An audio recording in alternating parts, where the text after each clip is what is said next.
Let's talk about the difference between the brain death, vegetative state, minimally conscious state, and the locked-in syndrome. First of all, the main difference is in the brainstem reflex. So if there is brain death or brainstem death, there will be no brainstem reflexes at all, such as the cranial nerve reflexes will be absent, and there will be no respiratory movement after you take off the ventilator. However, in the vegetative state, the brainstem reflexes are intact, and same happens in the minimally conscious state. But in locked-in syndrome, there can be variability in the brainstem reflexes as there is spontaneation, so some nucleus can be damaged, so variable brainstem reflexes. Next comes the response to verbal stimuli. Obviously, in brainstem death, there will be no response. Moreover, if the patient is in a vegetative state, there will also be no response because the cortical functions are almost none.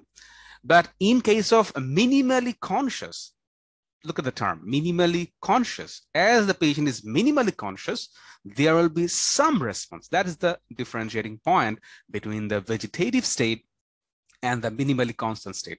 There will be some response to the verbal stimuli in the minimally constant state. But in patients with locked-in syndrome, as their cortical tracts are damaged, there will be no motor response except for some eye movement. And usually those are vertical eye movements. And then if we do some investigation in case of brainstem death, this is the brainstem death, in angiography, 4-vessel angiography, there will be no cerebral blood flow at all. But in case of vegetative state, there will be some cerebral blood flow or maintained cortical blood flow. In case of minimally conscious state, there will be easy reactivity. And in case of locked-in syndrome, if we do an MRI or CT scan, we will find that there is infarct in the brainstem, such as in the pontine region. Okay, that's all. That's the main difference between those four conditions.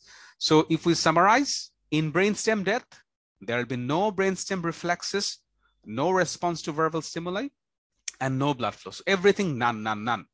In vegetative state, the brainstem reflexes are intact, but there is no response to verbal stimuli.